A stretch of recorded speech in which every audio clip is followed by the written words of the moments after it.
Are you a new student whose excitement for their first semester is being ruined by personal finance worries? Well, in today's video I'll be telling you all you need to know to master your finances while making sure you have the best college and university experience possible. I split this into 5 easy segments for you, and as always make sure you like the video and hit that subscribe button.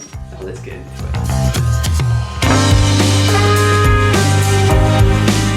Starting college or university is a hugely exciting time, and it's often a whirlwind of moving into new accommodation, meeting new friends, and often living on your own for the very first time.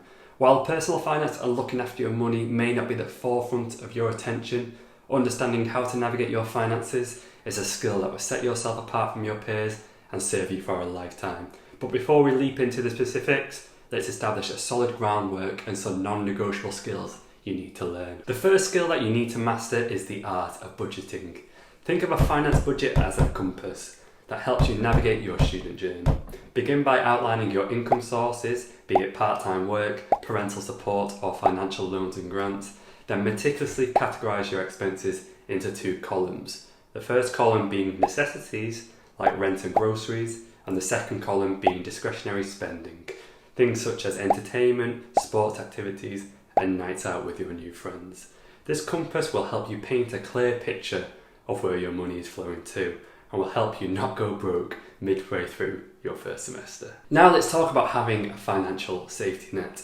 Life is brimming with surprises, many of which come with a financial toll, and it's a good idea to have an emergency fund, typically equivalent to 3 to 6 months worth of expenses. This fund acts as a cushion when the unexpected rears its head. However, this is not always possible for students, who often have to rely on family and government financial aid. If this emergency fund seems unrealistic for you, try reducing this to have 1 to 2 months worth of savings. And remember, having a little bit of money in your savings is better than having nothing at all. Another skill we need is the ability to unravel what I like to call the debt dilemma. As students, many of you will be using government financial aid for the first time in the form of student loans. While this may be inevitable and is a great way for more people to go to college or university, it is important to understand that not all debts are created equally. We need to be very cautious of debt that comes with high interest rates, things such as credit cards and personal loans, which can trap people into a cycle of financial hell. If you do have to opt for a credit card, try to do so as a last resort and aim to settle your entire balance monthly to evade any pesky interest charges. If you find yourself in a scenario where you have multiple high interest debts, always pay off the highest first, as this will save you money in the long run. Now the basics are out of the way, let's sculpt our spending habits into savvy practices that will help our finance goals and help us to make the most of our new student lifestyle. The first thing we need to do is what I like to call trimming the excess. We need to peel back the layers of your spending habits using the financial budget we have made, which will help us identify any unnecessary expenses such as online subscriptions we barely use, and also to help us curb any impulse purchases. Especially at the start of a new semester when funds come into your bank account, it is very tempting to make that impulse buy or to sign up that online service you don't really need. It's even easier to get in a habit of living a champagne lifestyle for the first couple of weeks of a semester, but then struggling to make ends meet until that next batch of money comes in. My top tip, try the 24-hour rule. This is where you wait a day before making non-essential purchases to avoid impulsive buying. Another smarter spending strategy is to embrace the culinary art by learning to cook at home or opt for a student accommodation which has a meal option included. You can also consider pooling resources with your new roommates for group cooking sessions that will help build friendships whilst also being cost effective. Another top tip is that planning your meals in advance and batch cooking can save you time and money during the week when you will be busy with your new friends and nights out. Another way students can be crafty with their money is when it comes to buying textbooks. Now these are a significant expense and often a requirement that your lecturers will expect of you in the first couple of weeks of your new classes. A top tip is to seek out pre-owned or digital versions of these books, which will be a lot cheaper, and usually there are very little, if any, changes between newer and older versions.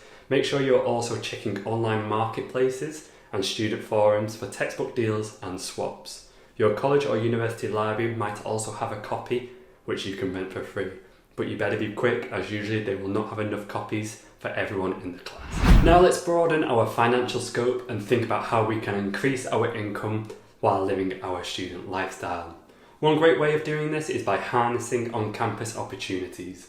University and college campuses are treasure troves of part-time job prospects that can fit seamlessly with your class schedule. These roles offer a dual advantage of financial gain and skill enhancement, which will look good on your CV when you come to apply for graduate jobs. My top tip would be to look for positions related to your field of study, as they can provide valuable experience for your future career. If a traditional part-time job isn't your thing, and if your skill repertoire encompasses things like writing, graphic design, or coding, well, the gig economy might be your best bet. Online platforms can connect you with clients, permitting you to monetize your skills at your own pace. My top tip: start to network and showcase your work on platforms like LinkedIn to attract potential clients and collaborators. If you don't have a LinkedIn account, now is a good time to start, and this will come in handy once you graduate. Just because you are a new student doesn't mean you cannot start to secure your financial future by saving and investing your money. We can create a blueprint for savings by visualizing your aspirations, whether it's a travel escapade or advanced education. So right now is also a great time to begin to grow your wealth over time. You can start with low risk avenues like a Roth IRA if you're in America, or an individual savings account, also known as an ISA, if you're in the UK. The best part is that you don't need a large sum of money to begin investing. Even small amounts from a part-time job is good, and remember that consistency over time matters more, as you'll be able to take advantage of the compounding nature of investments over time. The final stop on our student personal finance journey is unravelling the intricacies of student loans and devising strategies for their repayment. Before embracing a student loan, it's important to understand its terms, such as the length of the loan and also the interest rates. Thinking ahead to your graduation, it's time to sketch your repayment blueprint. As a rule of thumb, whenever possible, try to exceed the minimum payment to reduce interest expenses. However, different countries have different loan arrangements, so make sure you double check for yourself. And that concludes my guide on personal finance for students. I hope you enjoyed the video, and if you did, make sure you hit the like button, subscribe to the channel, and share your thoughts in the comments down below. Thanks for watching, and I'll see you next time.